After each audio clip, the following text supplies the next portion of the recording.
E aí, tudo certo? Vamos começar uma revisão daquelas, direto ao ponto, sobre um tema que, olha, sempre cai em prova e derruba muita gente: perdão judicial.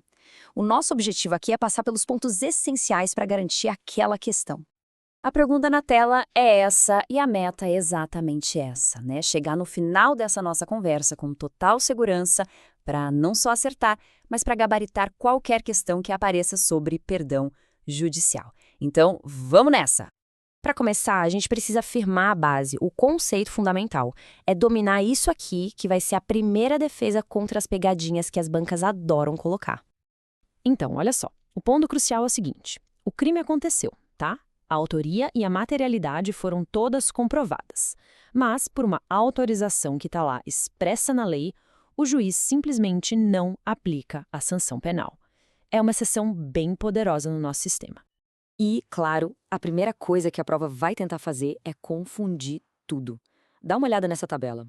Perdão judicial é um ato do juiz e extingue a punibilidade. Já o indulto é completamente diferente, é um ato do presidente da República. E o perdão do ofendido, esse é de outro universo, só existe na ação penal privada e ainda por cima depende da aceitação da outra parte. São três coisas que não dá para misturar de jeito nenhum.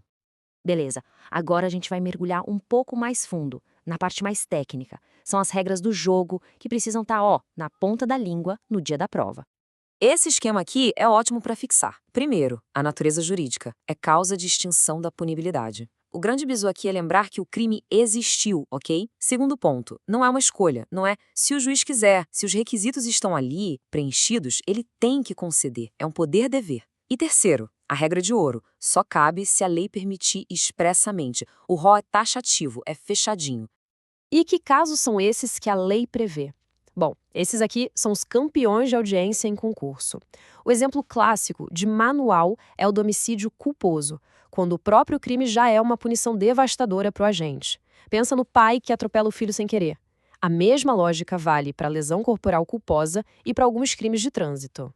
Ah, e tem que ficar de olho também na receptação culposa e na apropriação indébita previdenciária, que tem os requisitos bem específicos. Certo, vamos para o próximo ponto. E olha, é aqui que a banca separa quem passa de quem fica para trás. Entender a diferença entre os efeitos penais e os civis do perdão judicial é simplesmente decisivo. E para ilustrar isso, nada melhor do que a súmula 18 do STJ. Isso aqui é a chave de tudo, tem que estar na mente. Olha só que clareza. Não subsistindo qualquer efeito condenatório. O que isso quer dizer? Que para o direito penal é como se a condenação nunca tivesse existido. A sentença só declara que a punibilidade foi extinta. Então, na prática, o que acontece? Todas as negativas. Não vai gerar reincidência, não vai gerar maus antecedentes, não vai sujar a folha de antecedentes. Em resumo, para todos os efeitos penais, a pessoa continua primária e com a ficha limpa. A punição do Estado é totalmente afastada. Mas é aqui que está o pulo do gato. O perdão é só na esfera penal. Ele não apaga a obrigação de reparar o dano que foi causado. A responsabilidade civil continua lá, intacta. A vítima ou seus herdeiros podem sim buscar uma indenização na esfera civil. O perdão apaga a pena, não o prejuízo. Chegamos naquela sessão para refinar o conhecimento, sabe? Vamos agora abordar aquelas comparações e dúvidas que são figurinha carimbada nas questões de múltipla escolha. Outra confusão clássica é com o arrependimento posterior. A diferença fica gritante quando a gente coloca um do lado do outro. O perdão judicial zera a questão penal, ele extingue a punibilidade. Já o arrependimento posterior só diminui a pena.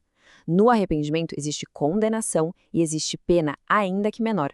No perdão judicial, não há pena alguma. E aqui vai uma pergunta bem direta, no estilo da prova mesmo. Será que precisa da concordância de quem recebe esse benefício? A resposta é um sonoro não. É um ato unilateral do Estado. O juiz concede e pronto. É diferente do perdão do ofendido, que a gente viu que é bilateral e precisa de aceitação. O perdão judicial é imposto como um benefício, ele não pode ser recusado. Reta final, vamos para o nosso checklist, uma revisão bem rápida para fixar os pontos mais importantes e não cair em nenhuma armadilha. Primeira pergunta rápida do nosso bate-bola. O fato criminoso deixa de existir com o perdão?